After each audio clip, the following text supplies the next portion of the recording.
6h22 de volta com o Manhã no Ar, que você já conhece, agora com mais tempo ao seu lado. A gente vai tomar cafezinho junto todas as manhãs, inclusive nos dias de sábado, com um programa mais extenso. Você que estava acostumado a ficar junto comigo até as 8 da manhã, a partir de agora a gente vai ficar juntinho até as 8h30 e eu vou estar todos os dias esperando você aqui do outro lado da telinha. E com uma programação diferente, uma programação da TV A Crítica que você já conhece, com mais conteúdo, com mais interação, e ao longo do dia de hoje você vai ver muita novidade na programação da TV A Crítica, nessa nova era independente. E agora a gente vai ao vivo lá para o estúdio da FM O Dia.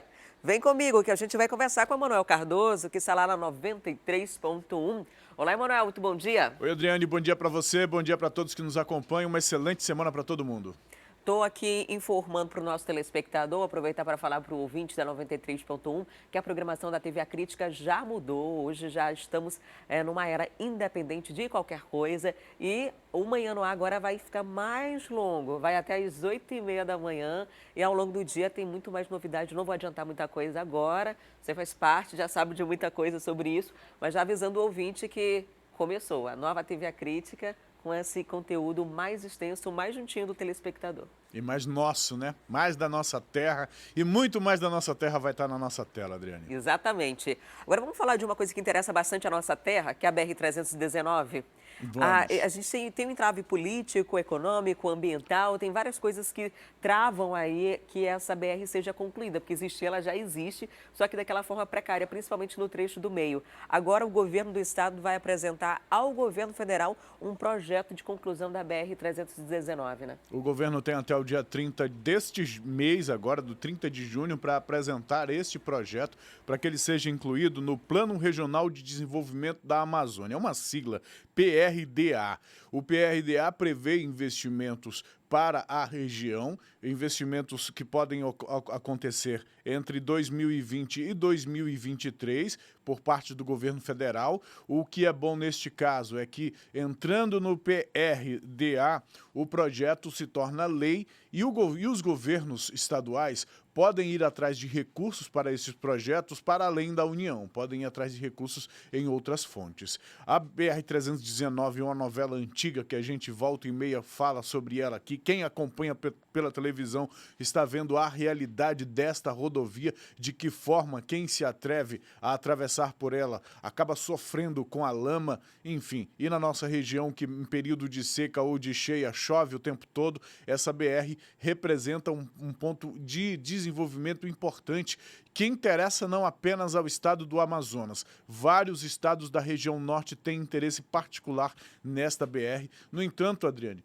o licenciamento ambiental dela é federal porque é uma BR federal. Os governos estaduais não têm como fazer essa licença ambiental para a obra. Também não podem assumir a obra porque é de competência do governo federal. Há essa discussão ambiental em torno, mas o que o governo do estado do Amazonas se manifesta por meio das secretarias é de que há áreas de preservação já definidas, são várias áreas, inclusive áreas de preservação estaduais, 9 estaduais e 11 federais. Essas áreas já estão definidas ao longo da BR no território. Então a gente aguarda mesmo que esse projeto seja finalizado e que se entre no PRDA e que esses investimentos venham, porque nós acompanhamos, Adriane, no início do ano, o governo federal, por meio do ministro, afirmando de que nessa gestão de Jair Bolsonaro, a 319 não receberia recursos. O PRDA, que é esse Plano Regional de Desenvolvimento da Amazônia, ele é importantíssimo, né? A gente vê que dentro dele já tem outras obras que já estão sendo executadas, como, por exemplo, BR lá no estado do Pará. Já, inclusive, há orçamento previsto para isso, liberado, para que essa rodovia seja concluída. E aqui a gente tem uma necessidade muito grande, principalmente pelo momento econômico que se vive. Não adianta ter um polo industrial se a gente não tiver competitividade. E essa competitividade, que é a igualdade ali de incentivos fiscais, que hoje está se estendendo para o restante do país, complica muito a nossa situação. Então, se tem uma facilidade de logística, né, o frete acaba sendo reduzido e aí há um interesse maior em se manter essas empresas aqui, em chegar até... Muda tudo, muda a questão de enviar produtos até do estado ser um estado produtor, que não é hoje. A gente tem muita dificuldade de exportar produtos. Até na própria indústria a gente produz mais insumos, são peças de um todo, não o todo. Ou vem peças de fora e só faz a montagem aqui, não há o processo todo de fabricação dos objetos, dos produtos que são vendidos aqui. Então a gente fica numa expectativa de que entre nesse PRDA e a gente consiga essa aprovação e consiga mudar esse cenário, levando em consideração todos os aspectos ambientais também. Agora, por falar em obra, Emanuel, a Justiça deve julgar essa semana mais uma ação. Essa ação é contra a obra do Linhão de Tucuruí, que foi aquela obra que interligou o Amazonas ao restante do país no Sistema Nacional de Energia Elétrica. Exatamente. No primeiro momento, o estado do Amazonas está ligado ao Linhão por conta, por essa fronteira com o Pará. O novo trecho, então, tem o objetivo de ligar o Amazonas ao estado de Roraima. Nós acompanhamos aí com essa recente explosão da crise da Venezuela, a forma como Roraima foi atingida, porque recebe grande parte da sua energia vindo da Venezuela. O Linhão de Tucuruí seria, então, uma alternativa. O Tribunal Regional Federal da Primeira Região está agora julgando uma ação movida pelo Ministério Público Federal, justamente porque esta construção, esta interligação, a construção dessas torres, atravessaria o território Uaimiri-Atuari sem que esses povos, sem que essa população indígena fosse consultada. Então, esta é a grande bandeira do Ministério Público Federal, inclusive o procurador Fernando Soave é um dos que faz enfatiza o objetivo desta ação. Não é a única ação movida na Justiça contra o Linhão de Tucuruí, ou contra esta construção do Linhão de Tucuruí até Roraima. E aí, de um lado, tem a soberania dos povos indígenas, tendo o seu território cortado por mais um linhão. O Ministério Público lembra que isso ocorreu na época da construção da BR-174, que atravessou o território Uaimiri-Atuari, e que, nas palavras do Ministério Público, na época de construção dessa estrada, houve um genocídio. Isso ocorreu durante o período da ditadura militar. Teria ocorrido um genocídio nessa área, o que afirma o Ministério Público Federal, e por isso que se impõe a necessidade de consulta a esta população. A reportagem que o jornal A Crítica traz uma afirmação do líder dos povos Uaimiri-Atuari. Ele se manifesta por meio de um vídeo onde afirma que não é contra a passagem do Linhão de Tucuruí por meio do território indígena, mas ele quer sentar, ele quer conversar para ver que contrapartidas a nação indígena deve receber desta implantação. Já houve reuniões na área indígena, os representantes do Uaimiri-Atuari estiveram com a Procuradora-Geral da República, Raquel Dodge, e a gente aguarda para ver o que o TRF-1 irá decidir, se vai suspender ou não. O Ministério Público, inclusive, Adriane, fala num estudo em que verifica a geração de energia fotovoltaica, a energia solar, como alternativa à situação energética do estado de Roraima, Adriane. A situação do estado de Roraima, ainda que tem essa situação instável, né, de fornecimento de energia lá da Venezuela, se ligar no Linhão de Tucuruí, com certeza o custo vai aumentar bastante, né? A gente já sente isso no bolso todas as vezes que chega a conta de energia desde a interligação, porque a gente entra no Sistema Nacional e o Sistema Nacional ele tem bandeiras tarifárias, tem toda uma política de cobrança diferente da que se tinha antes dessa interligação. E é o que deve acontecer com o estado vizinho. Muito obrigada, Emanuel, pela participação. Um excelente dia para você e para os ouvintes a 93.1. Mas daqui a pouquinho a gente vai voltar a conversar. Bom, então até daqui a pouco, Adriane. Até já. Tchau, tchau. E olha só, uma plataforma online ajuda a monitorar as metas da ONU de combate à extrema pobreza. É um atlas lançado pela UFAM, que contém informações sobre a situação socioambiental de todo o estado. Quantas pessoas vivem em pobreza extrema no estado? Quanto foi desmatado nos últimos anos? Quanto as prefeituras compram de alimentos na agricultura familiar? Todas essas perguntas são respondidas por meio de dados, colhidos por diversos institutos de pesquisa diferentes.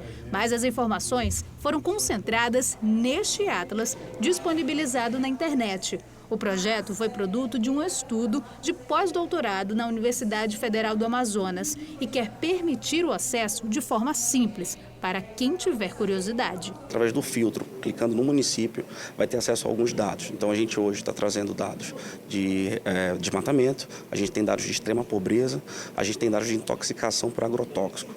No total, o IPEA, que é quem baseia o estudo, tem 165 indicadores. Então a gente vai trabalhando pouco a pouco e vamos entregando essas informações. A plataforma tem como parâmetros as metas e objetivos estabelecidos pela ONU a serem cumpridos até 2030. A ideia é permitir que gestores e população consigam monitorar avanços dos indicadores. A ideia do Atlas é dar um subsídio à informação que permita um planejamento estratégico. Então, saber, por exemplo, uma linha de base, ou seja, onde estamos em relação à meta desejável e assim termos uma ideia do quanto de recursos precisam ser mobilizados para se alcançar a determinada meta. A Carolina trabalha em uma plataforma que cria soluções para problemas socioambientais, também com base nas metas da ONU. Ela conta que ter todos esses dados reunidos é fundamental para o desenvolvimento de projetos nesse sentido. Então, o município precisa soluções para saneamento básico. Nós podemos chegar, na nossa base de dados temos tal e tal solução, que é desenvolvida por tal instituição. Então, podem ser feitas parcerias pelo desenvolvimento, da Amazônia. Em Manaus, a plataforma também deve ser usada pela Prefeitura. Segundo o secretário municipal de Meio Ambiente, os dados vão permitir a continuidade de vários projetos, mesmo quando os gestores forem substituídos. E no momento que você cria essa plataforma, você cria parâmetros que não podem ser modificados e assim realmente o resultado vai ser mais eficiente. A plataforma deve ser alimentada pelos alunos da universidade. Entre os objetivos do projeto, os criadores esperam ter um medidor que calcule o quanto cada município precisa se desenvolver para atingir as metas estabelecidas pelas Nações Unidas. Público, a sociedade, que cobra e que monitora as ações do poder público, também vai poder acompanhar em que momentos os municípios amazonenses estão se aproximando ou se distanciando das metas da Agenda 2030. E sabe aquele barulho perturbador que tira o sossego? Um projeto de lei que tramita na Assembleia Legislativa do Amazonas mira os donos de carros que gostam de turbinar o som dos veículos.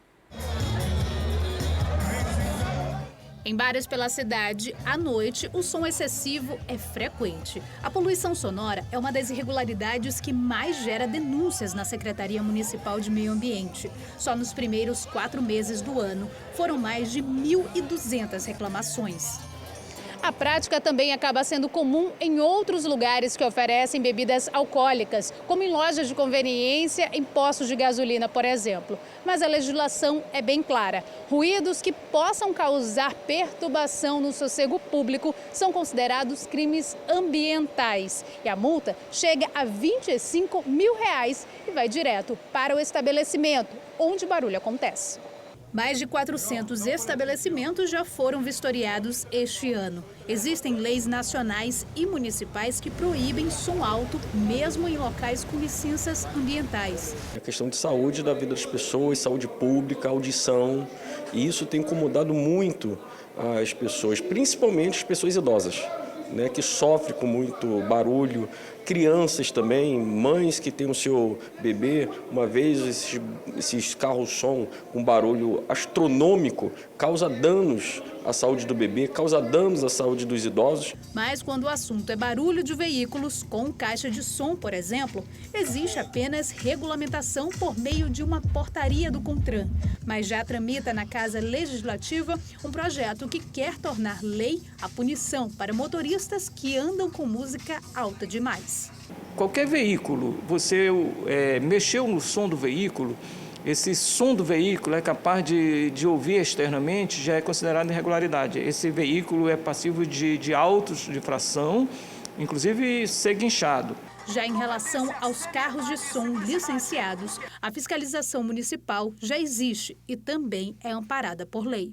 Tá? Então, você, ao licenciar um veículo desse, você assume um compromisso de horário e de potência de som, ou seja, o decibelímetro, o decibéis que você regulamentou junto à secretaria. E agora a gente muda de assunto, vamos falar da cheia que atinge o Amazonas. Só para você ter ideia, 30 municípios do interior já decretaram situação de emergência e aqui em Manaus pode ser que aconteça a mesma coisa. A 7 centímetros de bater a cota máxima de cheia o Rio Negro, Manaus poderá decretar a situação de emergência já nos próximos dias. O CPRM divulgou o último alerta de cheia deste ano. Este ano, o Rio Negro deve atingir a cota de 29 metros e 18 centímetros. Ultrapassa, assim, a cota de emergência. A previsão é diferente das duas primeiras divulgadas pelo CPRM. Subida do rio, por exemplo, em abril, estava um pouco diferente dessa agora de maio, né? Porque teve uma maior velocidade, principalmente no Alto Solimões e no Peru, que se manteve nas máximas e continuou a chover. E choveu em toda a bacia. Isso acabou impactando para a cheia do Rio Negro aqui em Manaus. Os meteorologistas acreditam que as chuvas devem voltar à normalidade nos próximos meses. Mas isso não quer dizer que vai chover menos ou mais, né? Na realidade, bacia do Rio Negro, bacia do Rio Branco, essa época do ano é época de máximo de chuva. Então, valores muito elevados durante esse próximo mês de junho, valores acima de 200 milímetros durante o mês, acumulados no mês. Por outro lado, a bacia dos Solimões tem chuvas bastante reduzidas, grande parte das bacias tem chuvas abaixo de 100 milímetros nesses próximos 2, 3 meses. Em alguns municípios do interior do Amazonas, as bacias atingiram o nível máximo e já decretaram estado de emergência. Então a gente já tem mais ou menos umas 2 semanas ainda de subida, mas aí no Alto Solimões, por exemplo, em Tabatinga, já começou a descer, já começou a entrar na recessão. Então os municípios que estão após Tabatinga, Santa Isabel, Fonte Boa, Manacapuru, ainda estão subindo, mas estão muito próximos de atingir a máxima do período. 15 municípios da Calha do Juruá, Purus e Madeira estão em situação de emergência e receberam ajuda humanitária na primeira fase de ações da Defesa Civil. As comunidades receberam purificadores de água. Já foram gastos mais de 7 milhões de reais. O estado se prepara agora para a segunda fase, quando pelo menos 32 municípios também devem solicitar oficialmente ajuda do governo, nas calhas do Alto, Médio e Baixo Solimões, Médio e Baixo Amazonas e Negro. A previsão é gastar em torno de 11 milhões de reais.